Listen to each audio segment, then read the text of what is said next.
Hola a todos. Vamos a explicar brevemente dentro del módulo 1, planificación del recurso, el apartado 1.3, planificación urbanística.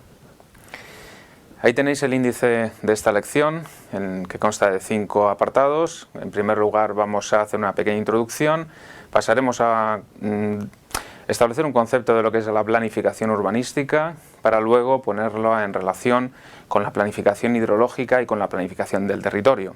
Finalizaremos con unas breves conclusiones. Bien, en primer lugar tenemos que aclarar qué es el urbanismo. El urbanismo es pues un conjunto de normas que pretenden regular la ciudad, regular el crecimiento urbano. ¿Qué relación tiene el urbanismo con la gestión del agua y del territorio? Pues evidentemente el crecimiento urbano depende de la disponibilidad de aguas. Es decir, si no tenemos agua, difícilmente se puede concebir el crecimiento de la ciudad y por tanto a la hora de planificar el territorio y en este caso la ciudad necesitamos contar con disponibilidad de agua. También tenemos la problemática de las inundaciones. No deben crecer las ciudades en aquellos lugares donde se prevea la existencia de un riesgo de inundación. En todo ello es fundamental la planificación urbanística, porque solo planificando la ciudad por donde va a crecer podremos limitar estos riesgos. Bien, que la planificación urbanística, bueno, pues contiene en España una serie de instrumentos reguladores, ¿no? Una serie de planes que configuran el crecimiento de la ciudad.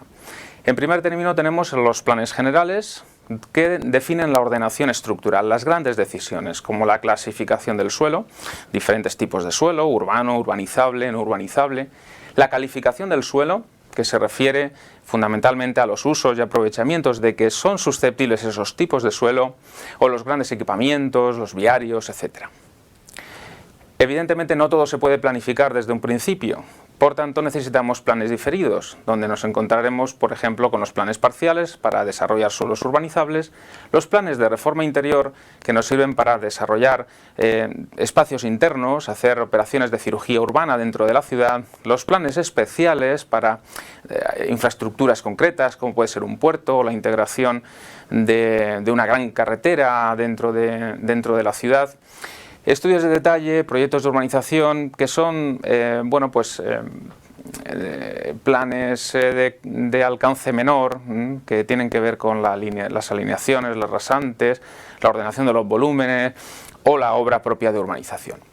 Finalmente, los catálogos de bienes y espacios protegidos, que los destacamos de manera separada, aunque normalmente forman parte del plan general, pero los destacamos por su importancia para la protección de bienes de interés cultural, bienes de relevancia local y, por supuesto, también de espacios naturales. Bien, la primera relación importante la tenemos entre la planificación urbanística y la planificación hidrológica. Los planes hidrológicos tienen una posición jerárquica superior a los planes urbanísticos. Por tanto, ante un posible conflicto prevalecerá siempre el plan hidrológico. Y hay sobre todo dos interacciones entre estos dos tipos de planes. En primer lugar, los planes hidrológicos nos van a decir si tenemos recursos suficientes para el planeamiento o para el crecimiento urbanístico que se plantea en el planeamiento urbano. Las confederaciones hidrográficas informarán si esto concurre o no. Y el informe que emiten, pues hay dudas sobre si tiene carácter vinculante o no. En principio podría tener un carácter determinante, que es lo que dicen las normas autonómicas. Bien, y por otra parte, los planes hidrológicos van a determinar las asignaciones, los volúmenes que se pueden asignar al abastecimiento urbano. El segundo ámbito de relaciones lo tenemos entre la planificación urbanística y la planificación del territorio, en particular en la materia del control de inundaciones. No se puede aprobar ningún plan urbanístico si no es compatible con la planificación territorial de riesgo de inundaciones. En la Comunidad Valenciana se aprobó el primero de estos planes, el Patricova, y bueno, pues consta de una cartografía a la que pues los planes urbanísticos municipales deben ajustarse. Una cartografía que además define los diferentes riesgos de inundación de todo el territorio. Bien, aquí veis un ejemplo de la cartografía del Patricova. En verde pues tenemos una zona, es la playa de San Juan de Alicante, con un riesgo de inundación medio.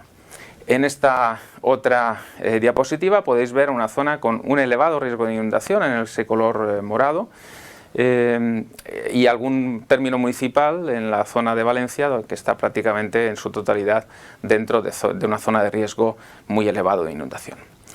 Bien, podemos concluir diciendo pues, que el agua es un condicionante del desarrollo urbanístico de las poblaciones, que los planes hidrológicos y los planes territoriales son jerárquicamente superiores a los urbanísticos, por tanto estos nunca pueden ir en contra de los primeros, y que para integrar todas estas cuestiones pues es necesaria una adecuada coordinación entre las administraciones públicas, donde, pues, como ya hemos dicho, se enmarcan instrumentos como ese informe favorable de las confederaciones en los procesos de planificación urbanística o en lo que es la aprobación en dos fases, primero municipal y luego autonómica, de la planificación urbanística desde el punto de vista del riesgo de inundaciones. Muchas gracias.